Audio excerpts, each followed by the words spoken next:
A very good evening, everyone. In my today's video, I basically bring some very important point that is directly related with the PSU banks. Basically, PSU banks are those banks that always do the work in the favor of government as well as in the favor of general public. जो भी सरकारी bank होते हैं उनका जो main उद्देश्य होता है कि गवर्नमेंट को भी सारी जो भी उनकी स्कीम्स हैं, जो भी उनकी प्लानिंग है, उसको इम्प्लीमेंट करना, साथ ही साथ में जो भी जनरल पब्लिक है उनकी हर एक रिक्वायरमेंट को as soon as possible fill out करना। ये बेसिकली सरकारी बैंक का उद्देश्य होता है। अभी हम जनरली न्यूज़ में ये सुन रहे हैं कि 4 सरकारी बैंक बिकने वाले हैं। इसका तात्पर्य ये है कि government wants to sell out the stakes of 4 out of 4 at least 2 PSU banks to the private investors to fulfill the funding requirement that is required for to the government. ये चाहती है कि जो भी उसके पास फंड्स की अभी requirement है, जो भी मॉनेटरी के लिए गवर्नमेंट को बहुत ज़्यादा ज़रूरत है मॉनेटरी फंड्स की, वो गवर्नमेंट इन PSU बैंक्स के स्टेक को प्राइवेट इन्वेस्टर्स को सेल आउट करके कलेक्ट कर ले। तो ठीक है, गवर्नमेंट करंट टाइम में तो इस अपने रिक्वायरमेंट को डेफिनेटली फिल आउट कर लेगी, क्योंकि PSU बैंक्स डेफिनेटली बहुत ही अच्छा, अभी के टाइम में तो धीरे धीरे सभी बैंक्स इम्प्रूव कर रहे हैं और डेफिनेटली ये ऐसे बैंक्स हैं जो कि इन फ्यूचर ऑल्सो अच्छा काम करेंगे। तो इस गवर्नमेंट की अभी की रिक्वायरमेंट तो फुलफिल हो जाएगी, गवर्नमेंट को जो भी फंड्स की रिक्वायरमेंट है वो ईजिली मीट आउट हो जाएगी। बट जो प्राइवेट बैंक्स होते हैं वो हमने 70 ईयर्स पहले भी देखा था कि बहुत सारे प्राइवेट बैंक्स में करोड़ों रुपीस जो है वो डूब गए थे। उसी के बाद प्राइवेटाइजेशन से नेशनलाइजेशन की तरफ मूव हुई थी बैंकिंग, क्योंकि बैंकिंग पहले भी प्राइवेट हैंड में थी और बैंकिंग जो भी प्राइवेट इन्वेस्टर्स को लॉस होता है तो वो डेफिनेटली पैसा अल्टीमेटली जिसका जमा होता है उसी का पैसा डूबता है। तो अल्टीमेटली जो भी कस्टमर्स थे उनके पैसे डूबे थे। तो जो मेजर लॉस था वो लोग थे जिन्होंने अपने पैसे उन बैंक्स में डिपॉजिट करके रखे थे, उनके थे, और इसी के कारण बैंक का नेशनलाइजेशन का डिसीजन लिया गया था। तो आज फिर से after 52 years of nationalisation India में फिर ये डिसीजन लिया जा रहा है कि हम बैंक्स का नेशनलाइजेशन से अब प्राइवेटाइजेशन की ओर मूव करें, मतलब कुछ सरकारी बैंक्स को प्राइवेट हैंड में हैंड ओवर कर दिया जाए।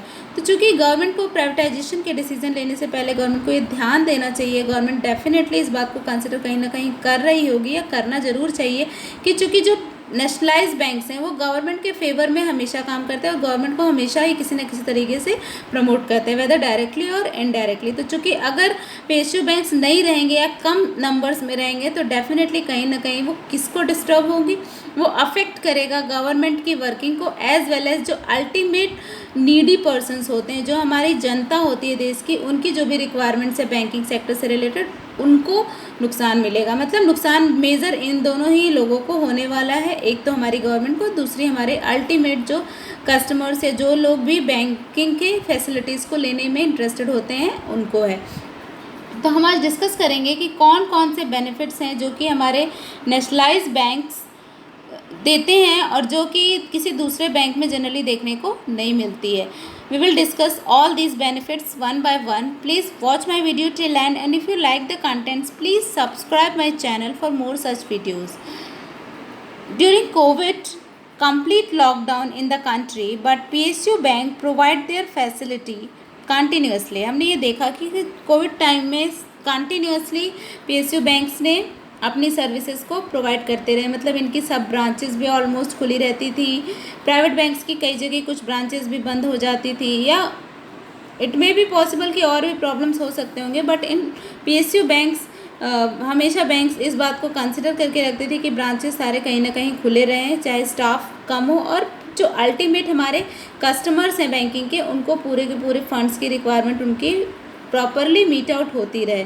तो चूँकि ये रोल मेजर जो ये रोल था ये PSU बैंक ने ही उस टाइम में कंप्लीट किया, जो कि सभी बैंक्स को करना चाहिए था। सेकंड हम कह सकते हैं कि make banking to the reach of common people. चूँकि बैंकिंग जो शहरों में या जो भी अर्बन एरियाज़ में लोग रहते हैं उनकी तो बैंकिंग रिक्वायरमेंट्स डेफिनेटली कहीं ना कहीं पूरी हो जाती हैं, बट वो लोग जो कि विलेज एरियाज़ में रहते हैं वो चूँकि वहाँ से शहर तक आ नहीं पाते, इसलिए उनकी बैंकिंग से रिलेटेड फैसिलिटीज़ पूरी नहीं हो पाती, या अपना फंड्स वो अपना जो भी वो सेविंग्स होती है उनको बैंक्स में नहीं रख पाते हैं। तो चूँकि जो ये PSU बैंक्स हैं इनके ब्रांचेस हम देखेंगे कि रूरल एरियाज़ या रूरल एरिया के टच, जहाँ तक रूरल एरिया के लोग आ सकते हैं, उस पॉइंट पे ओपन हुआ है, जिससे कि जो अल्टीमेट गांव के लोग हैं उनकी बैंकिंग से रिलेटेड जो भी सुविधाएं हैं उनको वो प्राप्त कर सके। तो चूँकि ये जो हमारे PSU बैंक्स हैं, इन्होंने बैंकिंग को एक्चुअल नीडी पर्सन के रीच तक पहुंचाया है, तो ये रोल सिर्फ और सिर्फ PSU बैंक्स ने ही फुलफिल किया है। Then 24 hour working during demonetisation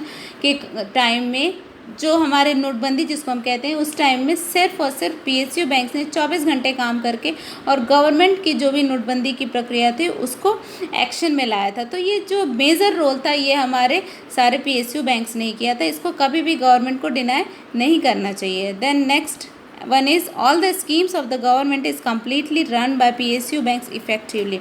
government जितने भी स्कीम्स चलाती है, जैसे जनधन योजना हो गया, देन कन्या समृद्धि योजना, all these schemes are generally and completely run by the PSU banks. They participate effectively in all these schemes, और इस स्कीम को सक्सेसफुल बनाने में इनका पूरा हाथ होता है। तो गवर्नमेंट को हमेशा इस बात को कंसिडर करना चाहिए कि चूँकि हमारे PSU बैंक्स ही ऐसे हैं जो हमेशा हमें सपोर्ट करने के लिए खड़े रहते हैं और हमारे जो भी स्कीम्स होती हैं उसको हमारे अल्टीमेट कंज्यूमर जिनको ज़्यादा ज़रूरत है उन तक पहुँचाते हैं। तो हम अगर इन्हीं के नंबर्स को कम करते जाएंगे तो कहीं ना कहीं हमें फ्यूचर में जा कर के ये अफेक्ट करेगा। अगर ये गवर्नमेंट को फ्यूचर में अपनी स्कीम्स गवर्नमेंट अल्टीमेटली पब्लिक तक नहीं पहुंचा पाएगी तो गवर्नमेंट को भी इसका अफेक्ट होगा, एज वेल एज हम देखें तो ओवरऑल इकोनॉमी को अफेक्ट होगा, क्योंकि हमारी इकोनॉमी कहीं ना कहीं उन आम जनता से ही जुड़ी हुई है। तो अगर हमारी आम जनता की रिक्वायरमेंट नहीं पूरी हो पाएगी, हमारी आम जनता के पास फंड नहीं होगा फॉर प्रोडक्टिव पर्पस यूटिलाइजेशन, तो डेफिनेटली हमारी इकोनॉमी जिस तरीके से बढ़ना चाहिए उस तरीके से ना बढ़ के बल्कि वो स्लो डाउन में मूव करेगी। That's all for my today's video. If you have any query, any comment regarding my video, please write in comment box and please subscribe my channel for more such videos. Thank you so much for watching.